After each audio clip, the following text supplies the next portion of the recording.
Hello guys, welcome to our YouTube channel. हम लोग पढ़ रहे थे analysis and design of algorithm, जिसमें हमने स्टार्ट किया था डायनेमिक प्रोग्रामिंग। तो हमने देख लिया था कि डायनेमिक प्रोग्रामिंग क्या होता है कि आपके पास कोई बिग प्रॉब्लम है, ठीक है, और आपको उसको सोल्व करना है। तो आप उसको एक साल सोल्व ना करके आप उसको पहले सब प्रॉब्लम्स में डिवाइड करो, देन उसको सोल्व करो, और हर इस स्टेप पे जो उसका सॉल्यूशन है उसको स्टोर कर दो, ताकि अपन बार बार अगर सेम प्रॉब्लम सोल्व करें तो उसको रीयूज कर सके। तो ये आइडिया था किसका था, डायनेमिक प्रोग्रामिंग। अब डायनेमिक प्रोग्रामिंग में हमने देखे थे उसके एप्लीकेशंस, जिसमें था क्या, multi stage graph, all pairs, shortest path, zero और वन स्नैपशॉट प्रॉब्लम। इसमें आज सबसे पहले अपन देखेंगे फर्स्ट क्या, मल्टी स्टेक ग्राफ क्या होता है। So multi stage graph, so it is an important application of dynamic programming. Multi stage graph क्या है, एक इंपॉर्टेंट एप्लीकेशन है डायनेमिक प्रोग्रामिंग का। सो इसमें क्या होता है, a multi stage graph is a directed weighted graph in which the vertices are divided into different stages.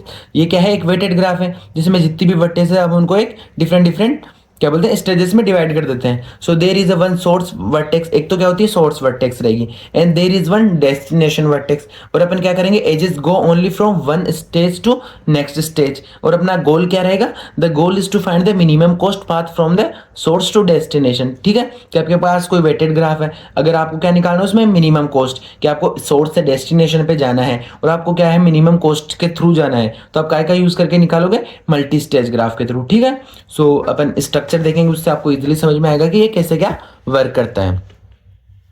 सो जैसे ये आपके पास है क्या है, ग्राफ है, इसमें ये क्या है, एस मीन सोर्स है और टी मीन्स क्या है, डेस्टिनेशन है। अब आपको क्या है, सोर्स से डेस्टिनेशन पे जाना है। ठीक है, सो वर्किंग प्रिंसिपल क्या है इसका, dynamic programming solve the problem from the last stage to the first stage. जैसे अपन बाकी सब में पढ़ा था, शॉर्टेस्ट फाइंड मतलब शॉर्टेस्ट पाथ फाइंड करने के लिए अपन क्या, सोर्स से क्या बोलते हैं, डेस्टिनेशन के लिए फाइंड करते थे। ठीक है, कि जिसकी वैल्यू सबसे कम होगी वो। बट इसमें क्या होता है, मल्टी स्टेज ग्राफ में अपन इसमें बैकवर्ड का यूज करते हैं। मींस कि अपन टर्मिनेशन है ना, जो डेस्टिनेशन है इसको यूज लेंगे, इसको अपन ठीक है एज ए जीरो वो कर देंगे, काउंट कर देंगे। अब इससे पीछे जाएंगे जितनी भी स्टेजेस थी उन पे, ठीक है, और ट्राई करेंगे कि जो सबसे शॉर्टेस्ट पाथ है उसके थ्रू अपन सोर्स पे पहुंचे। ठीक है, तो ये होगा इसका वर्किंग प्रिंसिपल, ये याद रखना है, ये सबसे डिफरेंट है। सो क्या, it solve the problem from the last stage to first stage means backward. तो ये एक इंपॉर्टेंट कॉन्सेप्ट हो गया। अब देखते हैं स्टेप्स कि ये कैसे क्या वर्क करेगा। First step, assign cost T equals to zero, कि जो आपकी डेस्टिनेशन है, जो टर्मिनेशन, उसकी कॉस्ट को आपने असाइन क्या कर दिया, जीरो। ठीक है, मींस कि हमने यहाँ से स्टार्ट किया है। Then find the minimum cost of vertices in the previous stage. अब ये जैसे अपने क्या है डेस्टिनेशन थी, अब इससे जो पहले वाली स्टेजेस थी उनमें अपन जो मिनिमम कॉस्ट होगा ना उसको फाइंड करेंगे। ठीक है, जैसे इसकी है, इसके अलावा कोई और होती है, उनमें अपन देखते हैं कि जो सबसे मिनिमम कॉस्ट है उसको टिक करते हैं। Then continue backward until the source vertex, और कब तक पीछे चलते जाएंगे, जब तक आपको सोर्स ना मिल जाए। ठीक है, and the minimum cost at the same source is the shortest path cost. ठीक है, और जब आपको सोर्स में मिल जाएगा मिनिमम कॉस्ट से, तो वही आपका क्या रहेगा, शॉर्टेस्ट पाथ। तो ऐसे वर्क करता है क्या, मल्टी स्टेज ग्राफ। ठीक है,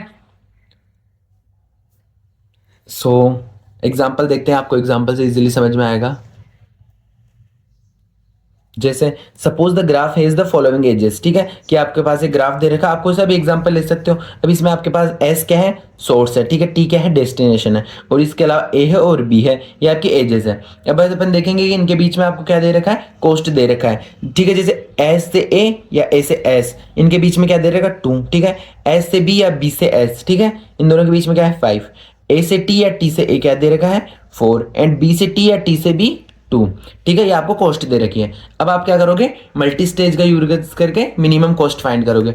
ठीक है, so firstly step 1, cost T equals to zero, कि ये जो टी थी, जो डेस्टिनेशन थी, इसको हमने क्या असाइन कर दिया, जीरो। ठीक है, यहाँ से अपन स्टार्ट कर रहे हैं। अब स्टेप 2 क्या होगी, 4a। ठीक है, अब टी से अपन ए पे जाने के लिए कॉस्ट कितनी होगी, 0 + 4 कितना हो गया ये टोटल, तो ये होगा 4। ठीक है, एंड 4b, टी से बी पे जाने के लिए कितनी होगी, 0 + 2, ये कितनी होगी, 2, तो ये कितनी होगी, 2। ठीक है, अब इन दोनों में देखें तो क्या शॉर्टेस्ट कौन सी है, ये वाली है, टी से बी। बट अपन आगे भी देखेंगे। अब स्टेप 3, 4s। ठीक है, अब सोर्स पे जाने के लिए अगर वाई ए, कि अगर अपन ए के थ्रू जाएंगे तो क्या होगा, जाएगी 0 + 4 + 2, तो कितना हो गया, 0 + 4 + 2 6। ठीक है, और वाई बी के थ्रू अगर अपन सोर्स पे जाएंगे तो 0 + 2 + 5, तो ये कितना होगा, 7। तो इनमें मिनिमम कौन सा है, 6 है। ठीक है, सो मिनिमम इक्वल्स टू 6, तो हमने ये डिसाइड कर लिया।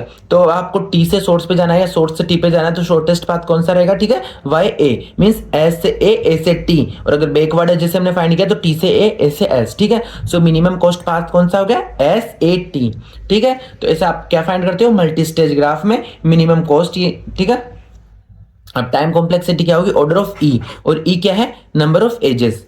तो यही अपना first application of dynamic programming multi stage graph यही कंप्लीट होता है। नेक्स्ट वीडियो में अपन क्या पढ़ेंगे, all pair shortest path using Floyd Warshall's algorithm.